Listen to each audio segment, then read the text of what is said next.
청취자 여러분 안녕하십니까? 건강하게 삽시다. 이 시간 진행의 이진섭입니다. 날이 춥고 밖에서 활동하기에 여러 가지 어려움이 있습니다. 건강을 위해서 좀 걸어보려고 해도요. 기온이 차서 혹시 감기에 걸리지 않을까 걱정도 되는데요. 오늘은 겨울철 노인 건강 관리에 대해 서울에 있는 김지은 한의사를 전화 연결해서 알아보도록 하겠습니다. 선생님 안녕하세요. 네, 안녕하세요. 예, 나이가 들어서 체력도 떨어지고요. 면역력도 떨어진다면 주의할 것이 있을 것 같은데 어떤 게 있을까요? 아무래도 나이가 들면 신체의 모든 생리 기능들이 젊었을 때보다는 좀 낮아지게 되죠. 여러 가지가 있을 수가 있지만 특히 중요한 몇 가지만 좀 꼽아본다면 체력이 저하되고 면역력이 저하되고 혈액순환 기능이 저하되고 만성적으로 소화불량이 발생할 수가 있고요. 순발력 그리고 인지 기능이 저하 이런 것들로 정리할 수 있을 것 같습니다. 특별히 여기서 겨울에 더 주의해야 될 부분은 아무래도 저는 순발력 저하가 아닐까 싶습니다. 기온이 내려가면 근육이 긴장되게 되고요. 아무래도 근육에 힘이 들어가고 자유롭게 움직이기가 좀 더 힘든 상황이 발생을 하죠. 이때 만약에 발을 헛디디거나 누군가 부를 때 갑자기 뒤를 돌아본다거나 할 때 내 생각과는 다르게 관절과 근육이 능동적으로 움직이지 않는다면 몸이 균형을 잃으면서 넘어지는 사고가 발생할 수가 있거든요. 실제 병원에 찾아오는 환자분들 중 겨울에 이런 환자들이 가장 많은 비중을 차지합니다. 단순한 타박상이면 크게 문제가 되지 않지만 노인분들 같은 경우에는 골밀도가 많이 떨어져 있기 때문에 골절로 이어지는 경우가 많고 그렇게 하게 되면 수술을 해야 되고 수술 후에도 젊은 사람들에 비해서 회복이 빠르지 않거든요. 좀 더 주의할 필요가 있는 거죠. 환자 본인이 신체적인 불편함은 물론이고 정신적으로도 불안해하게 되거든요. 이럴 때는. 그리고 간병을 해야 되는 가족들에게까지도 영향을 미치는 이 만큼 여러 가지 단순히 그냥 넘어졌다, 그냥 골절이다 이런 것보다도 그것이 주는 파급력이 굉장히 큽니다. 그래서 더 중요한 문제고요. 그리고 겨울철에 기온이 내려가면 혈관이 수축되면서 혈액순환이 원활하지 않고 수축된 좁은 혈관 속으로 피가 흘러서 지나가야 되기 때문에 자연스럽게 압력이 높아질 수밖에 없죠. 그렇게 하게 되면 혈압이 상승이 되거나 뇌출혈, 뇌졸중 이런 위험진 질환을 발생시킬 수가 있습니다. 혈액순환 기능이 저하가 되면 심장이 펌프 작용에도 영향을 줄 수밖에 없죠. 아무래도 심장이 힘있게 펌프질 해야 되니까. 그렇다면 협심증이라든가 심근경색 같은 걸 또 초래할 수 있어서 겨울철 노인분들은 특별히 더 관리가 필요합니다. 그런데요, 이제 아프더라도 낮에 이제 아프다 하면 주위에 도움도 받고 병원도 갈 수 있을 텐데 보통 보면은 이렇게 모두가 잠든 밤에 한밤중에 고통을 호소하는 노인분들 많거든요. 왜 그런가요? 노인들뿐 아니라 모든 질병은 사실 밤에 그 증상이 더 심하게 나타나거든요. 근데 우리 몸에는 부신피질이라는 곳에서 스테로이드 호르몬이 분비가 됩니다. 근데 이 스테로이드 호르몬이 기본 작용은 염증을 억제하고 면역 기능을 조절하고요. 알러지 반응에 대한 억제 효과 이런 여러 가지가 있습니다. 가장 중요한 것이 염증 억제이죠. 통증이 발생한다는 것 자체가 염증이 진행된다는 것을 의미하고 몸 안에서 자율적으로 이 스테로이드 호르몬의 역할이 적어졌다는 의미이기도 하겠죠. 정상적으로 신체 내에서 스테로이드 호르몬이 분비될 때 그 효과가 가장 많이 나타날 때가, 가장 잘 나타날 때가 아침 시간이고, 그리고 또 오후 시간이 되고요. 이 야간 시간대에는 이 효과가 줄어들게 된다고 알려져 있거든요. 적게가 분비가 되는 거죠. 근데 가장 적게 분비될 때가 바로 새벽 3시, 4시 사이인 걸로 알려져 있습니다. 염증을 억제시키는 호르몬이 적게 분비가 되니까 아무래도 통증이 그 시간에 더 심하게 느껴지게 되는 거죠. 그렇군요. 예, 그리고 또 이제 건강하게 살려면 운동을 해라. 모두가 다 알고 있는데요. 다리에 힘도 없고 참 나가서 운동하기가 힘들어요. 노인이 할 수 있는 운동, 뭐 좋은 게 있다면 소개를 해 주십시오. 네, 사실 운동은 어느 연령대에서든 건강 관리를 위해서 필요하죠. 특히 노인분들 같은 경우에는 저는 근력 운동이 제일 중요하다고 말씀을 드리고 싶어요.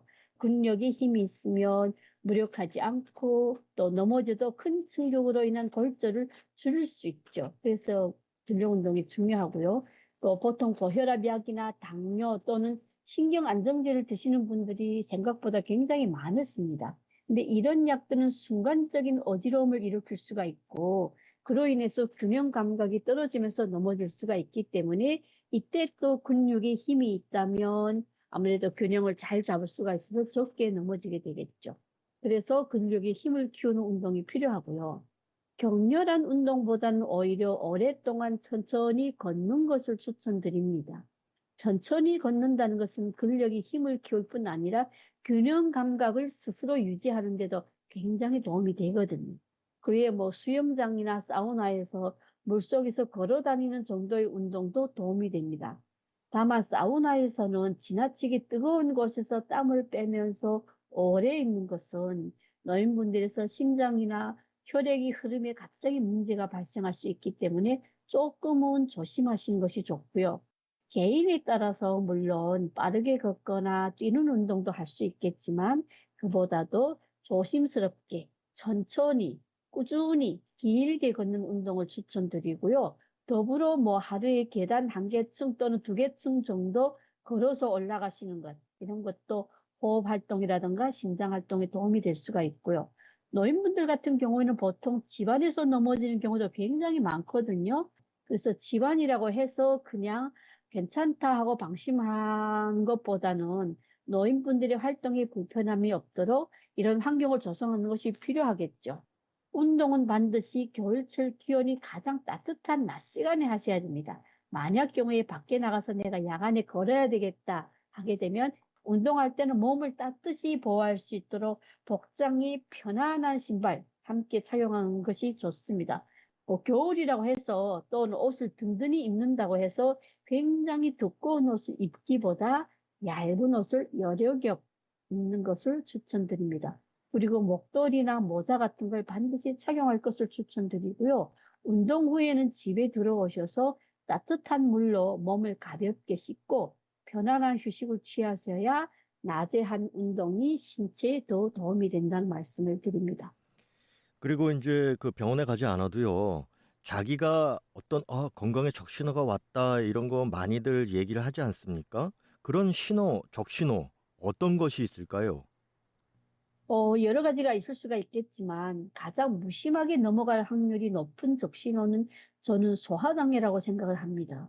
입맛이 없거나 먹은 것이 잘 내려가지 않는 경우에는 우리는 보통 뭐 그러다가 괜찮겠지 하고 방치하게 되는데요.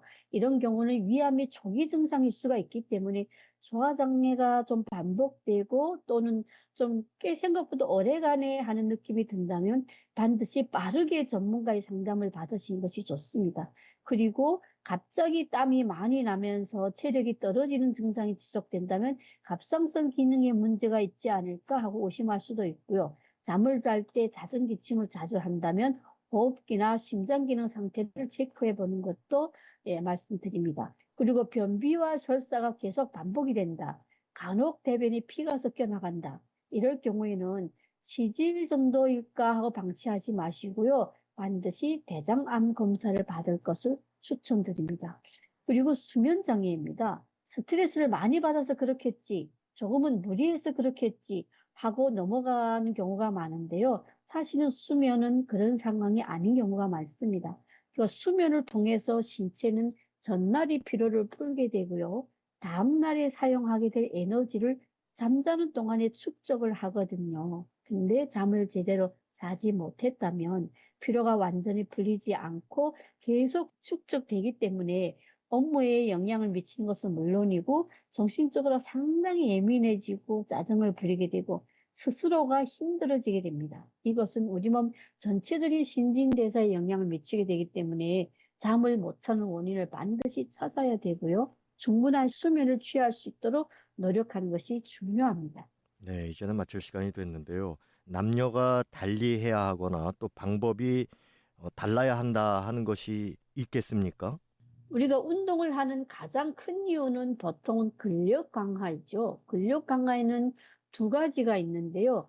근육이 그 지속 시간이 긴 경우와 또는 진짜 근력 강화, 순간적으로 근육에 힘이 팍 들어가게 하는 이런 경우입니다. 근데 이런 것에서 남성과 여성의 역할에 따라서 서로 다른 장점을 가지고 있다고 알려져 있습니다.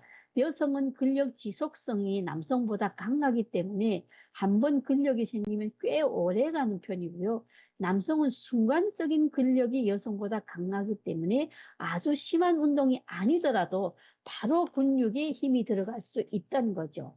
일반적으로는 걷기, 윗몸 일으키기, 그리고 뭐 1시간 업무 시 최소 5분 정도는 가볍게 몸을 풀어주는 이런 기지개를 펴는 정도라도 조금 꾸준히 해주는 것이 건강관리에 훨씬 도움이 됩니다. 네, 선생님 오늘 말씀 감사합니다. 네, 고맙습니다. 건강하게 삽시다. 오늘은 겨울철 노인 건강에 대해 서울에 있는 김지은 한의사의 도마를 전해드렸습니다. 지금까지 진행에는 워싱턴에서 이진섭입니다.